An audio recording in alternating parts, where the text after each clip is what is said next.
Hi friends, welcome back to my channel Manvita ಅಡುಗೆ ಮನೆಗೆ ಎಲ್ರಿಗೂ ಸ್ವಾಗತ. ಹೊಸದಾಗಿ ನನ್ನ ಚಾನಲ್ ನೋಡ್ತೀರಿ ದಯವಿಟ್ಟು ಸಬ್ಸ್ಕ್ರೈಬ್ ಮಾಡ್ಕೊಳ್ಳಿ, ಹಾಗೆ ಪಕ್ಕದಲ್ಲಿರೋ ಬೆಲ್ ಐಕನ್ ಮೇಲೆ ಕ್ಲಿಕ್ ಮಾಡಿ. ಇವತ್ತಿನ ವಿಡಿಯೋದಲ್ಲಿ ಪುಳಿಯೋಗರೆನ ಹೇಗೆ ಮಾಡೋದು ಅಂತ ನೋಡೋಣ. ದೇವಸ್ಥಾನದಲ್ಲಿ ಪ್ರಸಾದಕ್ಕೆ ಕೊಡುವಂತಹ ಪುಳಿಯೋಗರೆ ಹಾಗೆ ಮೇಲುಕೋಟೆ ಪುಳಿಯೋಗರೆ ಅಂದರೆ ಎಲ್ರಿಗೂ ತುಂಬ ಇಷ್ಟ ಆಗುತ್ತೆ.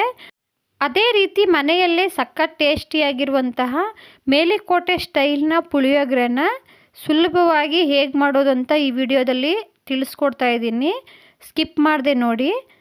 ಮೊದಲು ನಾನಿಲ್ಲಿ ಒಂದು ದಪ್ಪನಾದಂತಹ ನಿಂಬೆಹಣ್ಣು ಗಾತ್ರದಷ್ಟು ಹುಣಸೆಹಣ್ಣ ನೆನೆಸಿಟ್ಕೊಳ್ತಾ ಇದ್ದೀನಿ.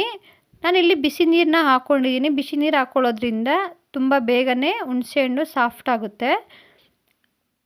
ಪೌಡರ್ನ ಮಾಡೋದಕ್ಕೆ ಒಲೆ ಮೇಲೆ ಒಂದು ಪ್ಯಾನ್ನ ಇಟ್ಕೊಂಡು 8ರಿಂದ 10 ಬ್ಯಾಡಗಿ ಮೆಣಸಿನ್ಕಾಯಿ, 4 ಗುಂಟೂರು ಮೆಣಸಿನ್ಕಾಯಿನ ಹಾಕ್ಕೊಂಡು ಅರ್ಧ ಸ್ಪೂನ್ ಎಣ್ಣೆ ಹಾಕಿ ಫ್ರೈ ಮಾಡ್ಕೊಂಡಿದ್ದೀನಿ. ಕೆಂಪಾಗೋ ತನಕ ಚೆನ್ನಾಗಿ ಹುರ್ಕೊಳ್ಬೇಕು. ಪುಳಿಯೋಗರೆ ನಿಮಗೆ ಖಾರವಾಗಿ ಇರಬೇಕು ಅನಿಸಿದ್ರೆ ಗುಂಟೂರು ಮೆಣಸಿನ್ಕಾಯಿನ ಸ್ವಲ್ಪ ಜಾಸ್ತಿನೇ ಹಾಕ್ಕೊಳ್ಬೋದು. ನಾನಿಲ್ಲಿ ಮೀಡಿಯಮ್ ಆಗಿ ಮಾಡ್ತಾಯಿದ್ದೀನಿ. ನೋಡಿ, ಇವಾಗ ಮೆಣಸಿನ್ಕಾಯಿ ಎಲ್ಲ ಚೆನ್ನಾಗಿ ಫ್ರೈ ಆಗಿದೆ. ಇದನ್ನ ತೆಗೆದು ಒಂದು ಪ್ಲೇಟ್ಗೆ ಹಾಕ್ಕೊಂಡು ಅದೇ ಪ್ಯಾನ್ಗೆ 1 ಸ್ಪೂನು ಕಾಳು ಮೆಣಸು, 3 ಸ್ಪೂನು ಧನಿಯಾ, 1 ಸ್ಪೂನು ಜೀರಿಗೆ, 1/4 ಟೇಬಲ್ ಸ್ಪೂನು ಮೆಂತ್ಯ ಹಾಕ್ಕೊಂಡು ಫ್ರೈ ಮಾಡ್ಕೊಂಡಿದ್ದೀನಿ. ಇದಕ್ಕೆ ಯಾವುದೇ ರೀತಿ ಎಣ್ಣೆ ಬೇಡ, ಹಾಗೇ ಫ್ರೈ ಮಾಡ್ಕೊಳ್ಳಿ. ಮೀಡಿಯಮ್ ಫ್ಲೇಮಲ್ಲಿ ಇಟ್ಕೊಂಡೇ ಫ್ರೈ ಮಾಡ್ಕೊಳ್ಬೇಕು. ಹೈ ಫ್ಲೇಮಲ್ಲಿ ಇಟ್ಟರೆ ಕಪ್ಪಾಗಿಬಿಡುತ್ತೆ, ಹಸಿ ವಾಸನೆ ಎಲ್ಲ ಹೋಗಿರೋಲ್ಲ. ನೋಡಿ, ಸ್ವಲ್ಪ ಫ್ರೈ ಆದ ನಂತರ ಸ್ವಲ್ಪ ಕರಿಬೇವಿನ ಎಲೆಗಳನ್ನ ಹಾಕ್ಕೊಂಡಿದ್ದೀನಿ ಇದ್ರ ಜೊತೆಗೇ. ಇವಾಗ ಇದನ್ನು ಮಿಕ್ಸ್ ಮಾಡಿಕೊಂಡು ಚೆನ್ನಾಗಿ ಫ್ರೈ ಮಾಡ್ಕೊಳ್ಬೇಕು. ಇವಾಗ ಇದೆಲ್ಲ ಚೆನ್ನಾಗಿ ಫ್ರೈ ಆಗಿದೆ. ತೆಗೆದು ಇದನ್ನ ಒಂದು ಪ್ಲೇಟ್ಗೆ ಹಾಕ್ಕೊಂಡು 1 ಕಪ್ಪು ಬಿಳಿ ಎಳ್ಳನ್ನ ಹಾಕ್ಕೊಂಡಿದ್ದೀನಿ. ನಿಮ್ಮ ಹತ್ರ ಕಪ್ಪೆಳ್ಳಿದ್ದರೆ ಕಪ್ಪೆಳ್ಳನ್ನೂ ಹಾಕ್ಕೊಳ್ಬೋದು. ಎಳ್ಳಲ್ಲಿರುವ ಹಸಿ ವಾಸನೆ ಎಲ್ಲ ಹೋಗಿ ಘಮ ಬರೋ ತನಕ ಚೆನ್ನಾಗಿ ಫ್ರೈ ಮಾಡ್ಕೊಳ್ಬೇಕು. ನೋಡಿ, ಇದು ಫ್ರೈ ಆಗಿದೆ. ಇವಾಗ ತೆಗೆದು ಇದನ್ನ ಪ್ಲೇಟ್ಗೆ ಹಾಕ್ಕೊಂಡು ಮತ್ತೆ ಅದೇ ಪ್ಯಾನ್ಗೆ ಅರ್ಧ ಕಪ್ಪಷ್ಟು ಕೊಬ್ಬರಿ ತುರಿನ ಹಾಕ್ಕೊಂಡು ಫ್ರೈ ಮಾಡ್ಕೊಂಡಿದ್ದೀನಿ. ನೀವು ಸ್ವಲ್ಪ ಕೊಬ್ಬರಿನ ಸಣ್ಣ ಸಣ್ಣ ಪೀಸಾಗಿ ಕಟ್ ಮಾಡಿ ಕೂಡ ಹಾಕ್ಕೊಳ್ಬೋದು. ಇದು ಕಲರ್ ಚೇಂಜ್ ಆಗೋ ತನಕ ಚೆನ್ನಾಗಿ ಫ್ರೈ ಮಾಡ್ಕೊಳ್ಬೇಕು. ನೋಡಿ, ಇವಾಗ ಇದೆಲ್ಲ ಚೆನ್ನಾಗಿ ಫ್ರೈ ಆಗಿದೆ. ಇದನ್ನ ತೆಗೆದು ಒಂದು ಕಪ್ಗೆ ಹಾಕ್ಕೊಂಡು 2 ಸ್ಪೂನು ಕಡಲೆಬೇಳೆನ ಹಾಕ್ಕೊಂಡಿದ್ದೀನಿ. ಹಾಗೆ 1 ಸ್ಪೂನು ಉದ್ದಿನಬೇಳೆನ ಹಾಕ್ಕೊಂಡಿದ್ದೀನಿ. ನೀವು ಒಟ್ಟಿಗೆ ಎಲ್ಲನೂ ಹಾಕ್ಕೊಂಡು ಫ್ರೈ ಮಾಡ್ಕೊಳ್ಬೋದು. ಆದರೆ ಈ ರೀತಿ ಸಪ್ರೇಟ್ ಫ್ರೈ ಮಾಡಿದಾಗ ಚೆನ್ನಾಗಿ ಎಲ್ಲ ರೋಸ್ಟ್ ಆಗುತ್ತೆ. ತುಂಬ ದಿನ ಇಟ್ಕೊಂಡ್ರೂ ಕೆಡೋದಿಲ್ಲ. ನಾವು ಮೊದಲನೇ ದಿನ ಮಾಡಿದಂಥ ಟೇಸ್ಟೇ ಇರುತ್ತೆ. ತುಂಬಾ ರುಚಿಯಾಗಿರುತ್ತೆ. ನಾವು ಫ್ರಿಜ್ಜಲ್ಲೂ ಸ್ಟೋರ್ ಮಾಡಿ ಇಟ್ಕೊಳ್ಬೋದು. ಹಾಗೆ ಹೊರ್ಗಡೆನೂ ನಾವು 1 ವಾರ ಇಟ್ಕೊಳ್ಬೋದು. ಇವಾಗ ಇದೆಲ್ಲ ಕಂಪ್ಲೀಟಾಗಿ ತಣ್ಣಗಾದ ನಂತರ ಮೆಣಸಿನ್ಕಾಯಿನ ಮಾತ್ರ ಫಸ್ಟು ಹಾಕ್ಕೊಂಡು ಗ್ರೈಂಡ್ ಮಾಡ್ಕೊಂಡಿದ್ದೀನಿ. ನಾವು ಒಟ್ಟಿಗೆ ಹಾಕೋಬಿಟ್ರೆ ಚೆನ್ನಾಗಿ ಗ್ರೈಂಡ್ ಆಗೋದಿಲ್ಲ. ಅದಕ್ಕೋಸ್ಕರ ಫಸ್ಟ್ ಮೆಣಸಿನ್ಕಾಯಿನ ಹಾಕ್ಕೊಂಡು ರುಬ್ಕೊಂಡು ಆನಂತರ ಮಿಕ್ನಾದಂತಹ ಪದಾರ್ಥಗಳನ್ನ ಹಾಕ್ಕೊಂಡಿದ್ದೀನಿ. ಕೊಬ್ಬರಿ ಒಂದು ಬಿಟ್ಟು ಇನ್ನೆಲ್ಲನೂ ಹಾಕ್ಕೊಂಡು ಫೈನ್ ಪೌಡರ್ ರೀತಿ ನಾವು ರುಬ್ಕೊಳ್ಬೇಕು.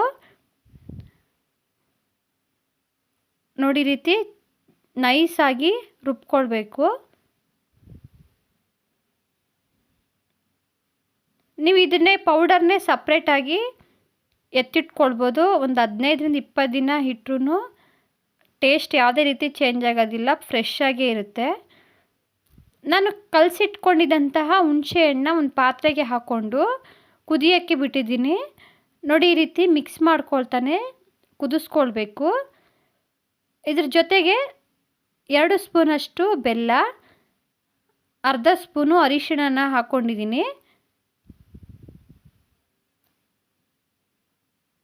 ನೋಡಿ, ಇವಾಗ ಇದನ್ನೆಲ್ಲನೂ ಚೆನ್ನಾಗಿ ಮಿಕ್ಸ್ ಮಾಡಿಕೊಂಡು ಕುದಿಸ್ಕೊಳ್ಬೇಕು. ಬೆಲ್ಲ ನಿಮಗೆ ಇನ್ನೊಂದು ಸ್ವಲ್ಪ ಬೇಕು ಅನಿಸಿದ್ರು ನೀವು ಹಾಕ್ಕೊಳ್ಬೋದು. ಅರ್ಧ ಸ್ಪೂನು ಹಿಂಗೆ ಹಾಕ್ಕೊಂಡಿದ್ದೀನಿ. ಹಿಂಗೆ ಹಾಕ್ಕೊಳ್ಳೋದ್ರಿಂದ ಪುಳಿಯೋಗರೆಗೆ ಸಖತ್ ಟೇಸ್ಟ್ ಕೊಡುತ್ತೆ. ಇವಾಗ ಇದನ್ನು ಮಿಕ್ಸ್ ಮಾಡಿಕೊಂಡು ಚೆನ್ನಾಗಿ ಕುದಿಸ್ಕೊಳ್ಬೇಕು. ನೋಡಿ, ಹುಣಸೆ ನೀರೆಲ್ಲ ಸ್ವಲ್ಪ ಗಟ್ಟಿ ಆಗ್ತಾ ಬರ್ತಾ ಇದೆ. ಇವಾಗ ಪುಡಿ ಮಾಡಿಟ್ಕೊಂಡಿರುವಂತಹ ಪೌಡರ್ನ ಹಾಕ್ಕೊಂಡಿದ್ದೀನಿ. ನಾನು ಎಷ್ಟು ಪೌಡರ್ನ ಮಾಡಿದ್ದೆ ಎಲ್ಲನೂ ಹಾಕ್ಕೊಂಡಿದ್ದೀನಿ. ನೀವು ಸ್ವಲ್ಪ ಗೊಜ್ಜನ್ನ ಮಾಡ್ತೀನಿ ಅನ್ನೋದಾದರೆ ಸ್ವಲ್ಪ ಗೊಜ್ಜಲ್ಲಿ ನೀವು ಮಾಡ್ಕೊಳ್ಬೋದು.